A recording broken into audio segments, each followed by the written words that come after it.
So, Andrew Saunders, the head of global strategy for Tastemade? Yep. Global strategy. Global brand strategy. Global brand strategy. It's amazing to have you here at the Arab SMIS. Man, when is Tastemade coming to the region?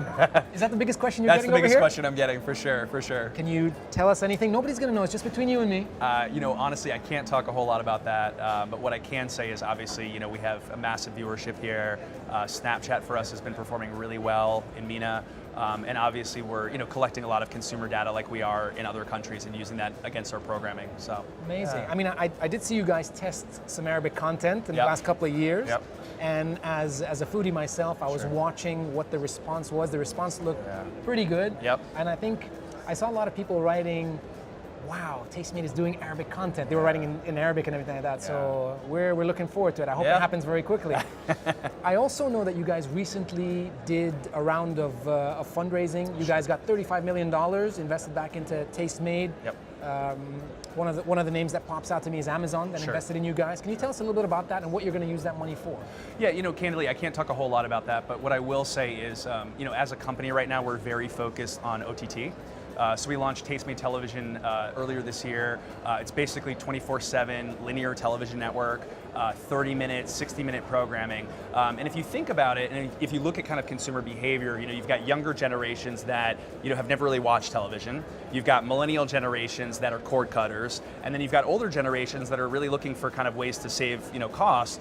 So I think we see OTT as obviously a huge area of growth, not just domestically but globally. And I think as a company, obviously we're going to do about 200 hours of original programming against that, really premium high-end content. And then we're using that content to really kind of optimize and program our other social platforms as well. So I would say, as a company, OTT is a big area of growth for us. Obviously, we're still very focused on the commerce piece as well.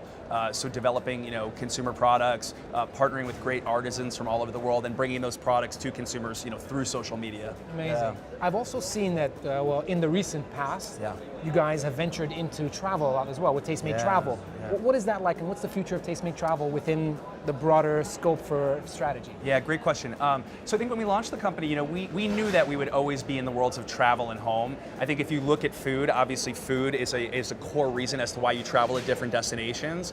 And if you think about home, the kitchen is obviously a central place in the home. It's where families come together. So I think the plan was always to be in those areas. I think now that we've built sizable audiences around the food space, it really gives us that authority and ability to go into those other areas as well. So if you look at Tastemade, we've got 7 studios around the world, places like UK, France, London, France, Sao Paulo, Buenos Aires, Tokyo. So if you think about it, we've got amazing kind of on-the-ground content teams in all these countries, which gives us the ability to capture great content, not just in those countries, but also in surrounding countries. And then I think from a home perspective, home doesn't have to mean, owning a house. It can mean, what is home for you, whether you live in Dubai, whether you live in Mongolia, and then how do we bring those kind of unique home experiences to the world in interesting ways on social? So, amazing. Yeah. And you guys are a company that actually, you talked about the OTT side of everything and the linear television, but you guys obviously came through social content. You guys were one of the first that kind of created content specifically for an audience that's online. Yeah. Is that going to change a lot as you move into OTT more? No, it's not going to change. I think, as a company, we've been around for about 6 years. We actually launched in partnership with Google. I think for us, we've always been kind of audience first. So if you look at the social platforms that we were on, the reason why we did that is because we knew that that's, where and how consumers are actually choosing to consume and engage with content, especially millennials. So if you look at Asia, for example, we're on Sina Weibo. In Japan, we're enormous on Twitter. We're also online.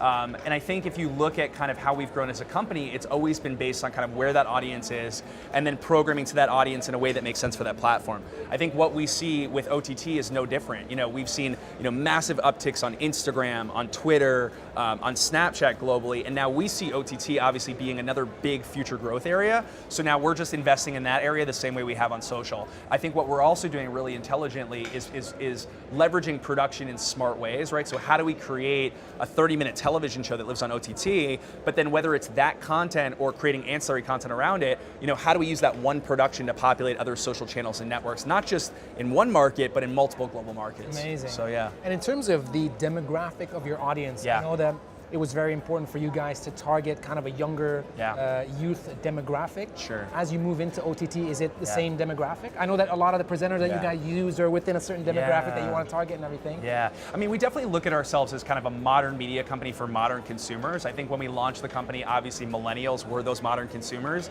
I think now what we're seeing is both younger generations and older generations becoming influenced by those millennials, right? So whether you're a 34, 33-year-old millennial, that's just starting to make kind of a sizable income, whether you're a Gen Z, whether you're a boomer, I think the idea is really kind of how do we become arbiters of taste? How do we curate best-in-class content and really kind of program to that modern mindset regardless of what age you are? Amazing. Yeah. Andrew Saunders, Head of Global Brand Strategy. Yeah, great meeting you. Thank you so much for having me. Bring Taste Made over. We want it here quickly.